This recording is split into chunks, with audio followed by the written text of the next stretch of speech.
Hi guys, welcome to Sukithesh vlog. இன்னைக்கு கொஞ்சம் வேலை பிஸியாக இருந்ததுனால வீடியோ எடுக்க மறந்துட்டேன். இன்றைக்கி வந்து ஒரு 5 கிலோவில் நெய் சோறு தான் செய்கிறேன். பாருங்கள்,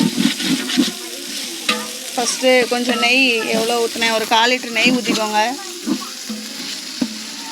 ஒரு 100 தேங்காய் எண்ணெய் இவ்வளோ ஊற்றிட்டு பட்டை, கிராம்பு, ஏலக்காய் எல்லாம் போட்டு நல்லா ஏலக்காய்லாம் வெடித்ததுக்கப்புறமா நறுக்குன பல்லாரி போடுங்க. பல்லாரிலாம் உங்கள் கையளவு தான். நான் ஒரு 1.5 கிலோ பல்லாரி போட்டிருப்பேன். பல்லாரி நல்லா ப்ரௌன் ஆனதுக்கப்புறமா இஞ்சி பூண்டு அப்புறம் பச்சை மிளகாய் சேர்த்து அரைச்சது எல்லாம் போட்டு நல்லா பச்சை ஸ்மெல் போனதுக்கப்புறம் தக்காளி போட்டு நான் மசிய வச்சிட்ருக்கேன். இங்கே வேலை நடந்துகிட்டே இருக்குது. அங்கே எங்கள் பிள்ளைங்க காமெடி வேறு தாங்க முடியல, சண்டை போட்டுன்னு இருக்காங்க. சரி காய்ஸ், கொஞ்சம் வெயிட் பண்ணி பார்ப்போம்.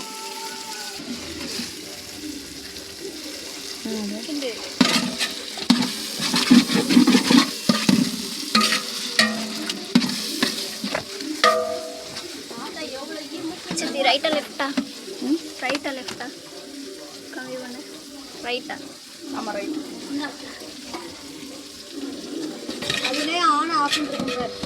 ஆமாம், என்ன ஆஃப் ஆயிட்டா? இல்லை,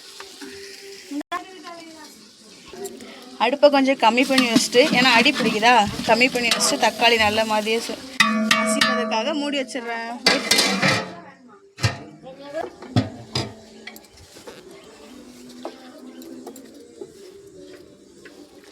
இன்றைக்கி என்னோடய பையனோட ஃபஸ்ட்டு பிறந்தநாள்.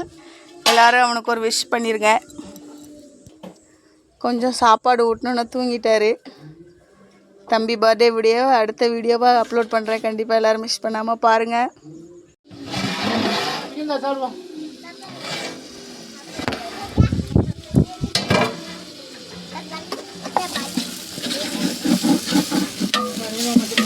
நல்லா மசிஞ்சிட்டு காய்ஸ், தக்காளிலாம் நல்லா ஆயிடுச்சு.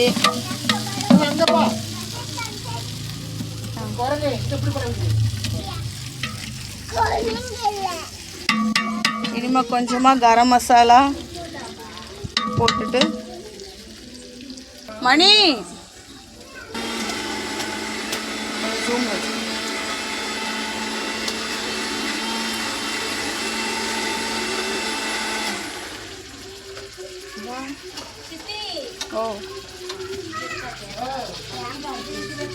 ஒரு 2 கைப்பிடி புதினா, 2 கைப்பிடி மல்லி. உங்கள் கை சின்ன கையாக இருக்கலாம், என் கை பெருசாக இருக்கும். அதனால் நீங்கள் பார்த்து அட்ஜஸ்ட் பண்ணி போட்டுக்கோங்க.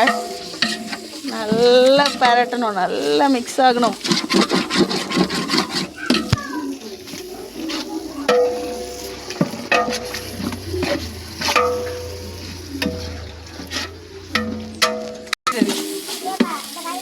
இது சாம் பிறந்தநாளுக்காக நானே என் கைப்பட என் குடும்பத்தில் உள்ள எல்லாருக்கும் சமையல் பண்ணிகிட்ருக்கேன்.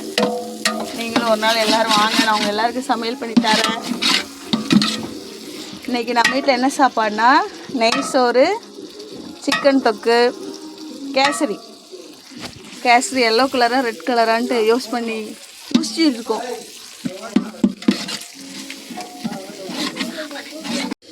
பச்சை மிளகாய் போட மறந்துட்டேன். சரி, நம்ம வீட்டில் தானே, அட்ஜஸ்ட் பண்ணிக்கலாம். போட்டாச்சு.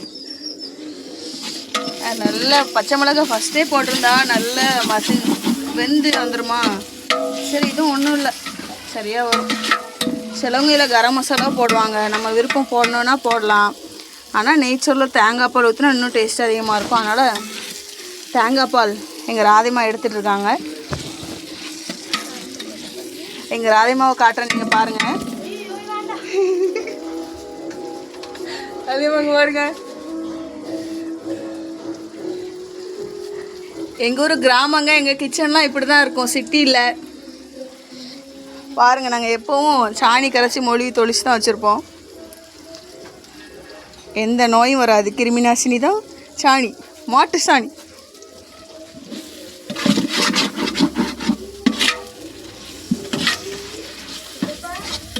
நீங்களும் கண்டிப்பாக ட்ரை பண்ணுங்கள். எங்கள் ஊர் திருநெல்வேலி பக்கம் இருக்குது. அதனால் நீங்களும் எல்லோரும் வாங்க ஒரு நாள்.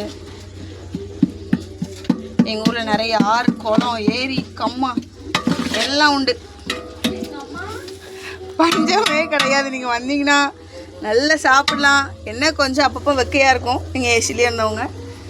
ஏன்னா எங்கள் அக்கா எல்லாம் ஏசியில் இருந்தவங்க தான். வந்தோன்னா திணறாங்க உட்காந்து. குளிக்க போனால் எல்லோரும் சரியாயிடுவாங்க. நல்ல மெத்துன்னு சவுண்டு கேட்குதா? நல்ல மணமாக இருக்குது.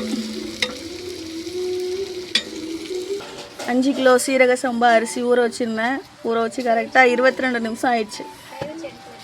20லேருந்து 25 நிமிஷத்துக்குள்ளே நீங்கள் தண்ணியை வடிச்சிடணும். இல்லாட்டினா சோறு உடஞ்சி வந்துடும். அதனால் நீங்கள் கொஞ்சம் சீக்கிரம் கேர்ஃபுல்லாக பார்த்தே பண்ணுங்கள். தொல்லைங்க வேறு ஒன்றும் இல்லை. என் பொண்ணு வேறு ஒரு இடத்துல இருக்க மாட்றா. நாங்களே தாங்க டெக்கரேட் பண்ணிக்கிறோம். ஆள்லாம் விடலை. என் தம்பியெல்லாம் லைட்லாம் போட்டு உட்காந்து பரோட்டா சாப்பிட்டுட்ருக்கான். பாருங்கள் ஸ்க்ரீன் போட்டாச்சு. இந்த இடத்துல தான் செலிப்ரேட் பண்ண போகிறோம். பாருங்கள் இங்கே லைட்லாம் போட்டுட்ருக்கோம். இனிமேல் தான் எல்லாம் செட் பண்ணி மேலே வைக்கணும்.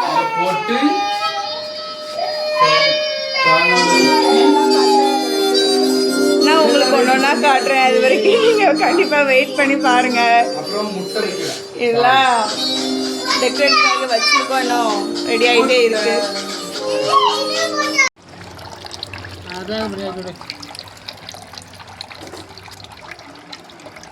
என்னோட பேர்லாம் காட்டணும். வாய்ஸ் ஓவர் கொடுக்கணுமா? அப்புறமா தேங்காய் பால் புளிகிறாங்க. ஒரு நல்ல சுத்தமான டவலை யூஸ் பண்ணுங்க.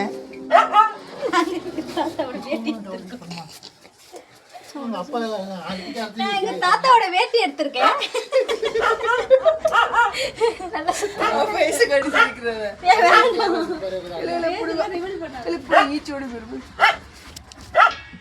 அவ்வளோதான். தேங்காய் பால் உள்ள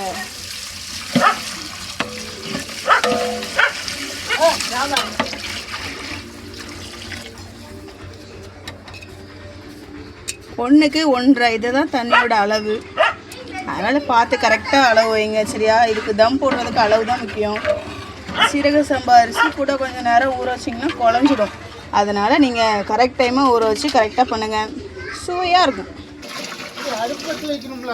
பற்ற வைக்கணும்.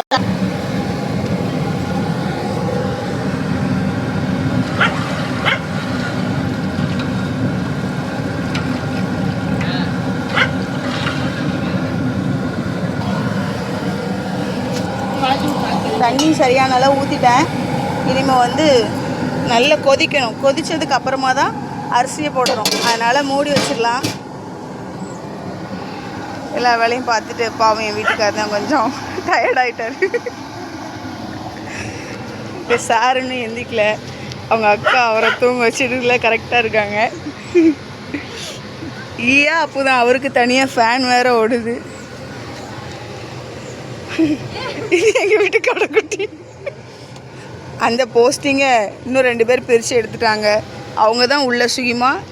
இது தர்ஸ்வந்த் சார். 20 வருஷமா கடைக்குட்டி போஸ்ட் வாங்கி வச்சிருந்தேன்.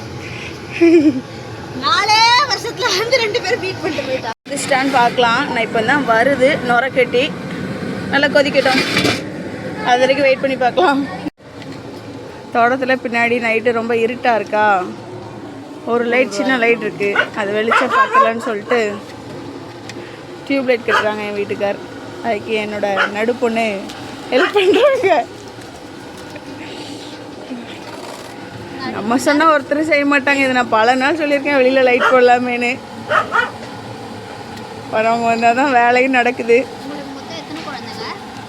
எனக்கு மொத்தம் கணக்கு இல்லைங்க. பாருங்க ஏர் கூலர் எங்கே இருக்குன்னு.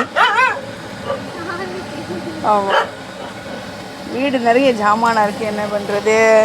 சரி, இப்போ கொதிச்சிச்சின்னு நினைக்கிறேன். ஆவியும் வந்துச்சு, நல்ல ஸ்மெல்லும் வருது. அடுத்து உப்பு போடணும்.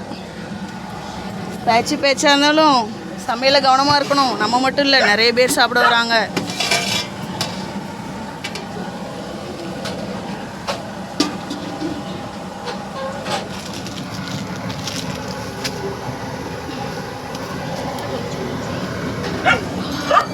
நல்லா கொதிச்சு வந்துடுச்சு. இந்த அரிசியை தான் என்னால் தூக்க முடியல. ஒரு நிமிஷம் என் வீட்டுக்காரை கொடுத்து ஹெல்ப்பு கேட்டலாம். வர வாய்ப்பில்லைன்னு நினைக்கிறேன். நானே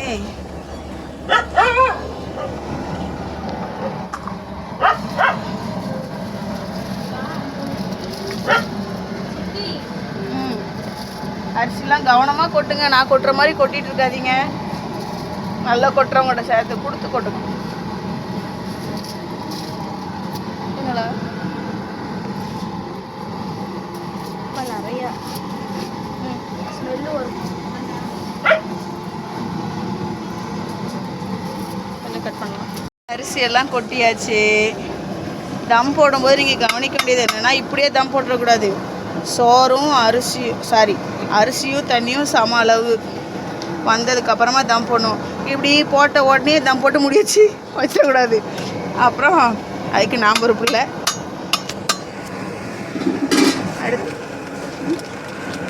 அடுத்து உப்பு போடுறேன்.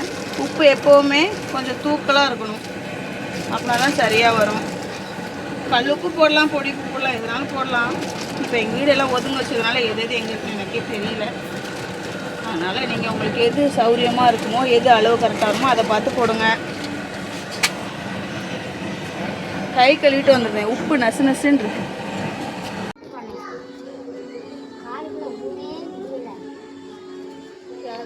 நம்ம வீட்டில் கிடச்சாதா?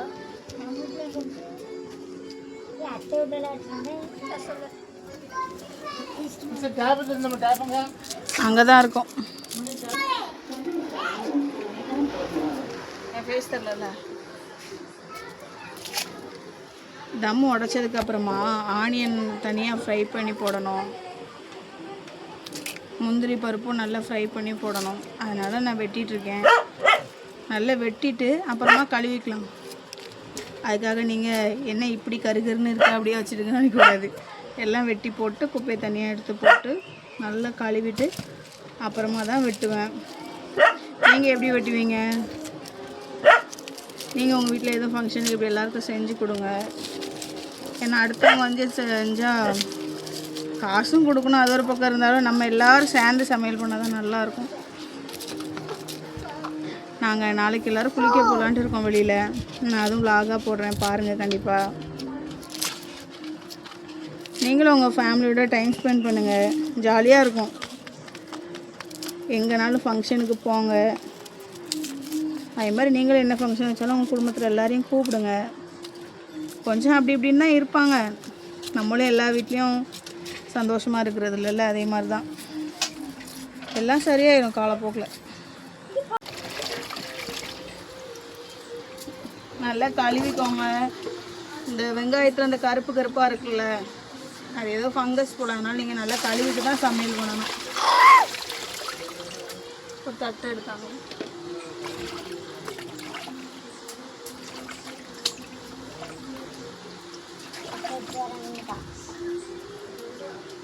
நல்லா கழுவிட்டு இந்த உள்ளே இருக்குல்ல இந்த மஞ்சள் கலரில் லைட்டாக அதையும் ஃபுல்லாக கட் பண்ணிட்டு வைங்க.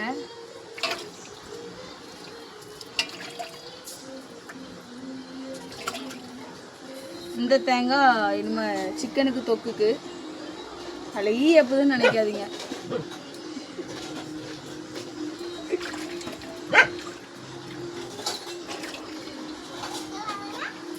நல்லா கழுவியாச்சு, சுத்தமாக கழுவியாச்சு.